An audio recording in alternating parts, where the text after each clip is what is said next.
Olá, pessoal! Hoje vamos fazer uma pequena revisão sobre renascimento cultural. E além de retomar algumas coisas que nós já falamos, eu vou acrescentar mais um ou outro detalhe para a gente aprofundar esse assunto, ok? Vamos começar então pelo conceito de renascimento cultural, que é justamente um movimento artístico, cultural, filosófico, científico, que retoma valores da antiguidade clássica ou valores greco-romanos.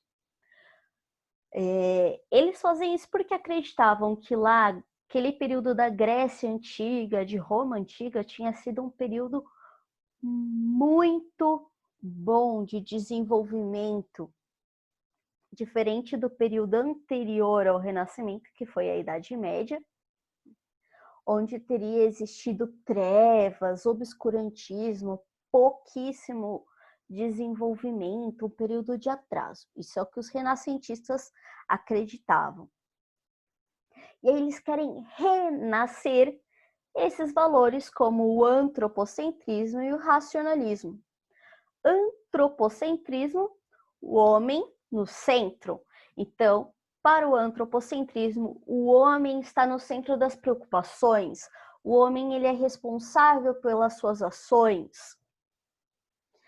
Isso daqui é um movimento não de ruptura total com a igreja, mas uma questão de colocar outras possibilidades. Então, se na Idade Média não existia fora da igreja, a partir do Renascimento, o homem começa a pensar que existe vida além da igreja. Então, a igreja e a religião passa a ser uma parte da vida do homem.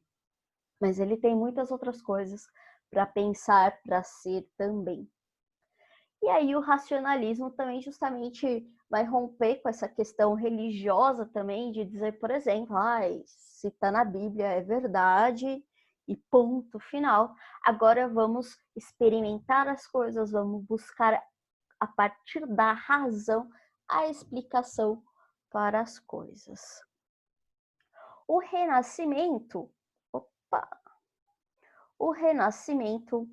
ocorre aí entre os anos 1300 até o final dos anos 1500. E ele ele marca a passagem da Idade Média para a época moderna, ou seja, do século XIV ao século XVI. Ele está dividido em 3 períodos. O primeiro período, que é o Trecento, que é o que acontece durante os anos 1300. O segundo período, que é o Quattrocento, que é o que acontece nos anos 1400.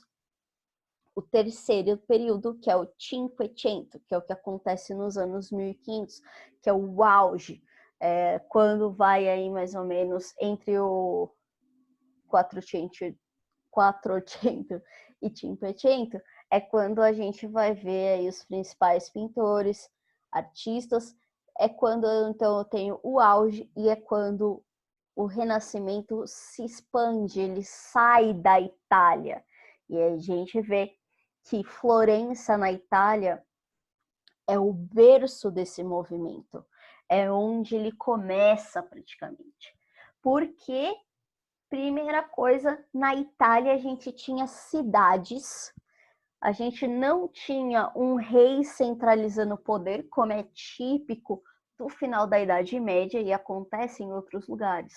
As cidades italianas, elas são independentes entre si e elas estão muito enriquecidas pelo comércio. Lembra que os comerciantes italianos reconquistaram as rotas comerciais ali no final das cruzadas. E aí esses comerciantes estão enriquecidos, mas eles não têm, por exemplo, o título de nobreza. Então eles precisam fazer alguma coisa para mostrar o quanto eles são ricos. E o que eles vão fazer? Investir em arte. Esse investimento, esse patrocínio de arte é chamado de mecenato. Então esses burgueses, burguês vai ser aquele que pratica o comércio, em essência, né?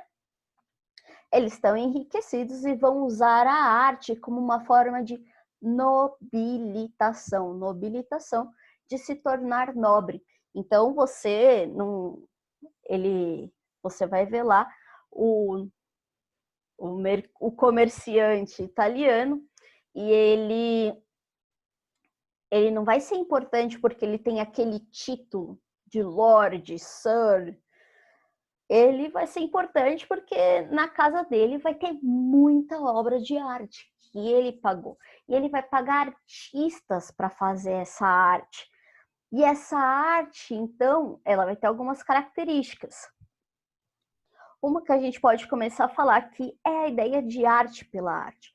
Os artistas do Renascimento, eles vão ser considerados aí os idealizadores da sua arte.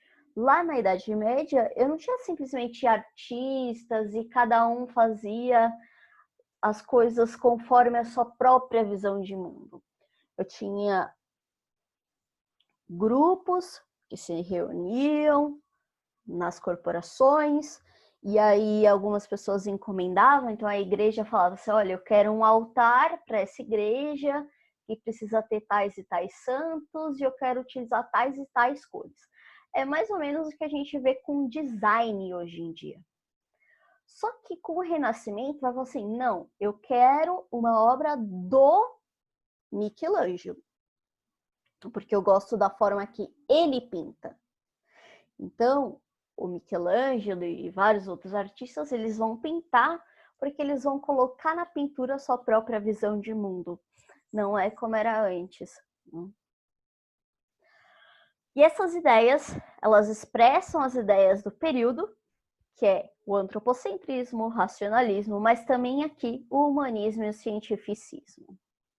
Os temas vão ser temas religiosos, porque o maior dos mecenas vai ser a igreja e também a família Médici.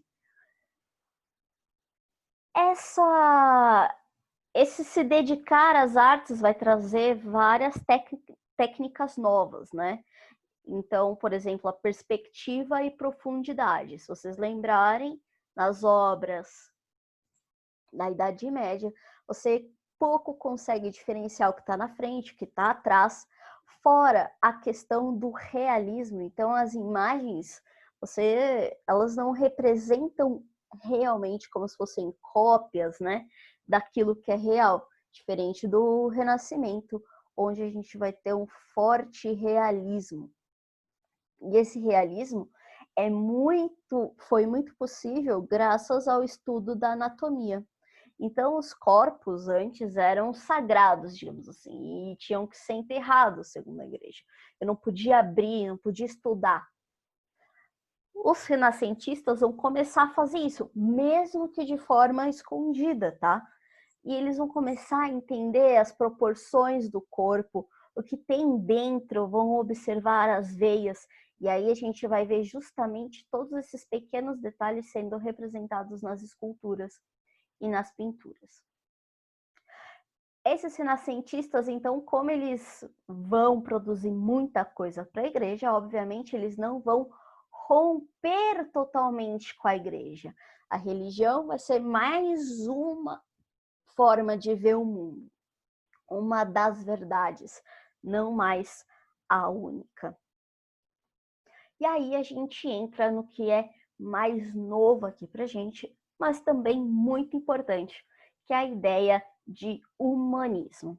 Se renascimento cultural estamos falando de uma forma geral do que acontece nesse período, humanismo já estamos falando de um movimento intelectual.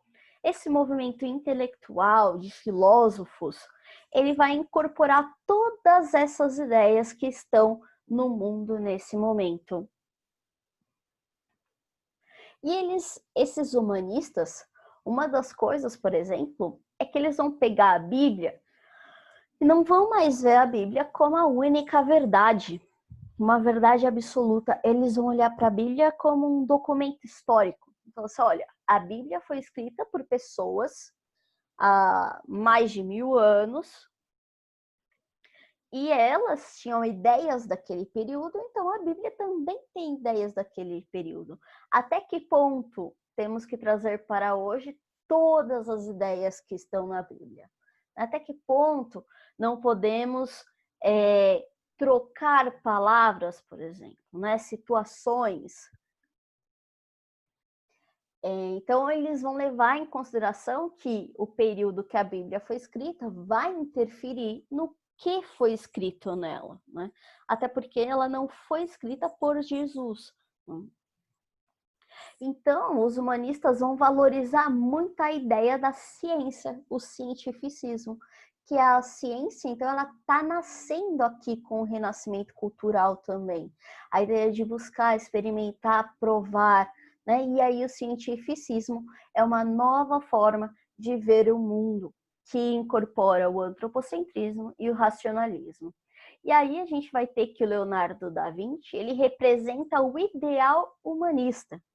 Para os humanistas, o homem, ele tem como se fosse várias facetas. Então, tem aquele lado religioso, que está ok. Mas, além disso, tem o lado científico, tem o lado artístico. E o homem ideal precisaria desenvolver todas essas questões, todas essas habilidades. Então, o Da Vinci é o ideal, porque o Da Vinci ele foi pintor, ele foi um cientista, ele criou várias coisas, né? Então ele representa bem o que o Renascimento, mas principalmente o que o humanismo quer. Então, esse movimento importante aqui, vamos lá, o humanismo, esse movimento que vai incorporar ideias como racionalismo e antropocentrismo, de valorização de várias questões, não só da religião, mas também do lado científico, do lado artístico do homem, ok? Nesse material, eu tenho agora um pouco sobre cada um desses pintores, que são aí os principais aí pra gente, artistas do Renascimento. Vocês acessem o resto do material para entrar em contato um pouco mais com as obras desses 5 caras. Ok, gente? Até a próxima!